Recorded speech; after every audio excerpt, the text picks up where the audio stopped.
Bonjour, dans cette vidéo, je vais vous présenter l'histoire de la France dans la Seconde Guerre mondiale, avec comme problématique comment le pays est-il passé d'une défaite cuisante en 1940 à la participation à la victoire en 1945.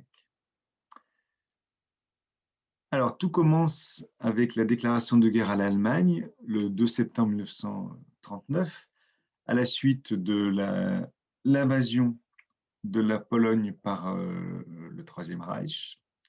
Comme les Français et les Britanniques avaient décidé de garantir l'indépendance de la Pologne, eh bien, ils déclarent la guerre à l'Allemagne.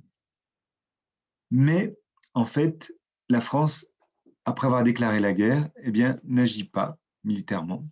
C'est-à-dire que sur le front principal, qui est celui entre la France et l'Allemagne, on assiste à ce qu'on appelait une drôle de guerre, c'est-à-dire une guerre sans combat, pour des raisons diverses. Une des principales étant peut-être que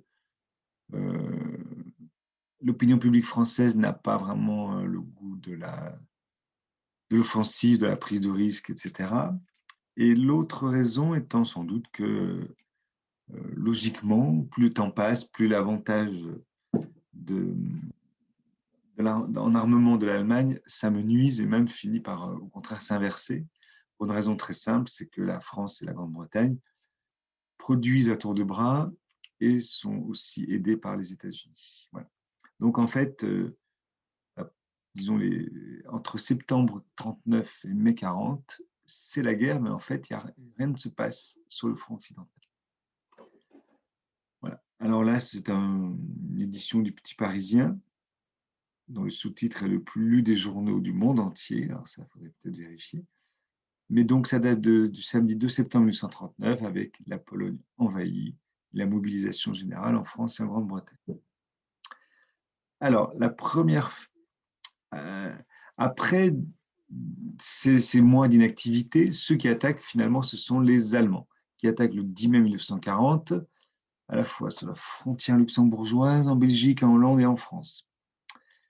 Alors sur 2 points au moins, les blindés allemands parviennent à traverser la Meuse, une grande rivière, et à Sedan en particulier, le 13 mai, en face, les troupes sont plutôt des troupes pas tellement entraînées, plutôt âgées, qui ne tiennent pas le choc. Et donc, les divisions blindées allemandes percent le front et ensuite se foncent vers la mer en effectuant ce qu'on a appelé un coup de faucille qui, en fait, coupe en deux l'ensemble du dispositif allié, isolant du reste du pays les divisions qui s'étaient engagées un peu imprudemment, sans doute, en Belgique et en Hollande vers le nord. Voilà.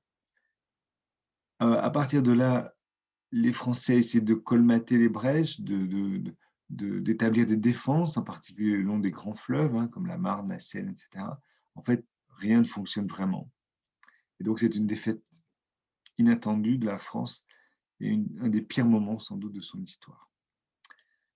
L'armistice est demandé par le maréchal Pétain le 22 juin 1940, à l'endroit même de la capitale allemande de 1918, c'est-à-dire dans la forêt de Compiègne, au rond-point de Rotonde. Alors, sur cette carte, on voit en rouge les avancées des troupes allemandes, en particulier avec le fameux coup de faucille, qui est en fait représenté par les 2 séries de flèches les plus au sud, qui de Sedan rejoignent Saint-Quentin, puis Boulogne. Voilà. Le front se stabilise pendant quelques jours, le 22 mai, le long de la Somme. Mais en fait, les Français n'ont pas assez de réserves, n'arrivent pas à reconstituer un front solide. Et en réalité, Paris est abandonné dès le début du mois de juin. Alors, les conditions de l'armistice sont très dures, 400 millions de francs or à payer chaque jour, les 2 tiers du territoire occupé par l'Allemagne, une partie du territoire, l'Alsace, est annexée, et le reste est laissé à un gouvernement qui n'est pas réellement libre. Hein.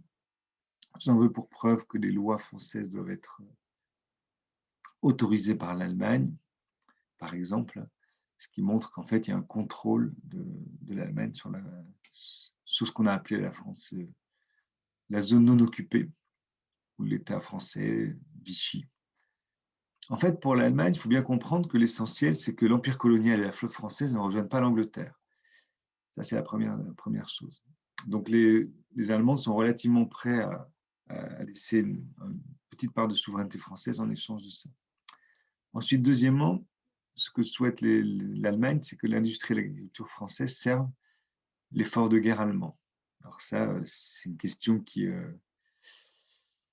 peut paraître, qui a pu choquer les patriotes français, mais la réalité, c'est quand même très clair, hein, c'est qu'une bonne partie de la production française va se retrouver en Allemagne, ce qui permet aux Allemands de se consacrer à la production d'armes, à l'entraînement, etc. Et à l'activité militaire elle-même. Donc en fait, c'est bien une contribution indirecte à l'effort de guerre allemand. Alors voilà une carte donc, de la France telle qu'elle est dessinée après l'armistice. Donc en jaune, c'est ce qu'on appelle la zone libre, avec Vichy qui est la capitale de cette région. En vert clair, donc la zone occupée, avec toute la partie nord, mais aussi l'Atlantique jusqu'à la frontière espagnole. En vert foncé, c'est les territoires annexés, donc d'Alsace et de Moselle. En hachure verte et jaune, c'est la région de Lille qui est rattachée en fait au commandement allemand de Belgique à Bruxelles. Rajoutons l'occupation italienne de quelques petites régions. Et ce qui n'apparaît pas sur cette carte, c'est qu'une partie de l'est de la France, Lorraine, Franche-Comté, Bourgogne, était prévue comme zone à coloniser par les paysans allemands. Bon, alors, cette affiche est une annonce officielle, un avis officiel de l'autorité allemande, menaçant en fait d'être fusillés les gens qui hébergeraient les aviateurs anglais. Donc ça, c'est la situation. Une France coupée en plusieurs parts, plusieurs morceaux, séparés par une ligne de démarcation et devant obéir pour ce qui est du maintien de l'ordre, en fait, à ce que décident les Allemands. Alors, à la suite de ça, la Troisième République va disparaître. Alors, pas tout à fait officiellement, mais dans les faits, ce sera ça, puisque une fois que l'armistice a été signé le 22 juin, le maréchal Pétain et Pierre Laval font voter par les assemblées réunies à Vichy les pleins pouvoirs au maréchal. C'est ça la fin de la Troisième République. C'est-à-dire que ce n'est pas dit formellement qu'elle est abolie, mais les pleins pouvoirs sont remis dans les mains du maréchal Pétain pour réécrire une constitution. Le nouveau régime suspend les libertés, supprime les partis et les syndicats, discrimine les juifs et promeut une révolution nationale réactionnaire et anti-républicaine. En particulier,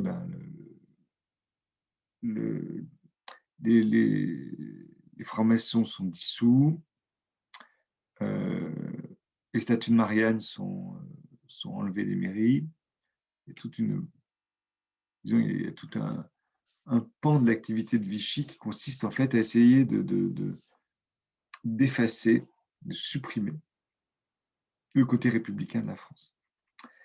Alors, le gouvernement de Vichy, mais encore plus certains politiciens qui se trouvaient à Paris, qui écrivaient dans les journaux, par exemple, qui essayaient de pousser les Allemands en fait, à exiger plus de collaboration de la part de Vichy. Donc, tous ces milieux-là, et même Vichy aussi à sa manière, souhaitent une collaboration avec l'Allemagne. Alors, mais ce qu'il faut quand même rajouter, qui est souvent pas clairement expliqué, c'est que l'Allemagne n'est pas vraiment intéressée par ce qu'on appelle une collaboration. Collaboration suppose un minimum de pied d'égalité. Vraiment, l'Allemagne n'a aucun intérêt à ça. Le seul intérêt fort que l'Allemagne a pour la France, c'est pour qu'elle permette de faire face à l'Angleterre, qu'elle produise et qu'elle soit administrée au moindre coût. Il n'est pas question de ce dont rêvent les politiciens de Vichy, c'est-à-dire, en gros, d'avoir la deuxième place pour la France dans une Europe dirigée par l'Allemagne. Mais ça n'a vraiment jamais intéressé les Allemands. Alors, voici une affiche qui illustre bien donc l'idéologie vichiste.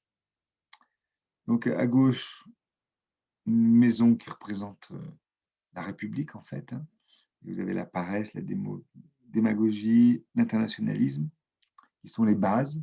Et en fait, cette maison s'écroule, tout simplement, parce que le poids de la corruption est trop grand. Alors, bien sûr, on voit une étoile juive qui est accrochée à une hampe devant. Voilà.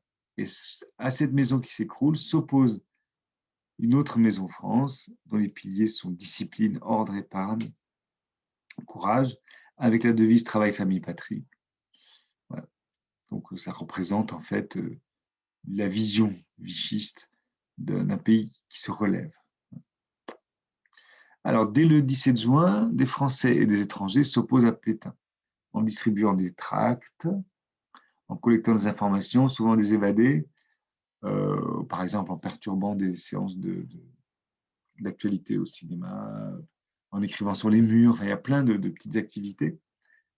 La plus importante de toutes celles dont se chargent les résistants au départ, c'est la collecte d'informations, puisque l'Angleterre est quasiment muette par rapport à, pas muette, aveugle par rapport à ce qui se passe sur le continent et a besoin de renseignements. Ces renseignements viendront en grande partie de ce qu'on appelle des réseaux de résistance. Par ailleurs, ayant rejoint Londres, le général de Gaulle, qui avait été sous-secrétaire d'État à la guerre, appelé par Paul Reynaud, appelle sur les ondes de la BBC au refus de l'armistice. Donc ça, c'est l'acte fondateur de la France libre, le 18 juin. Alors, l'affiche que je vais montrer après, elle est légèrement plus tardive, hein, mais elle a été diffusée, elle reprend en gros les mêmes propos que l'appel. La France a perdu une bataille, mais la France n'a pas perdu la guerre. C'est vrai que cet homme avait une vision à long terme beaucoup plus importante que les gens de Vichy. Voilà. Donc, les deux mouvements que sont la résistance et la France libre, en gros, la France de l'intérieur et celle de l'extérieur, d'un côté, le bras armé, c'est les FFI, Forces françaises de l'intérieur. De l'autre côté, c'est les FFL, Forces françaises libres. Et bien, ces deux mouvements s'unifient avec une action importante de Jean Moulin, sous l'autorité de Gaulle, et ça permet au pays en fait de lutter contre l'Allemagne aux côtés des Alliés. Alors, la plus grande partie du pays est libérée l'été 1944, après le débarquement allié en Normandie et en Provence. Par exemple, Paris est libéré en partie par sa propre population, avant que ne parviennent physiquement dans la capitale des éléments de l'armée américaine. Une insurrection à Paris a éclaté et elle a été rejointe par quelques chars de la division Leclerc. Et donc, résultat de ça, la France est du côté des vainqueurs à la capitulation allemande de 8 mai 1945. Elle le sera aussi au procès de Nuremberg. Donc, on revient à la question qui était posée. Comment se fait-il que ce pays qui avait perdu en 1940 se retrouve vainqueur en 1945? Il est clair que c'est grâce à la résistance et à l'action du général de Gaulle. Voici une image de la joie du peuple parisien, je pense, à la libération.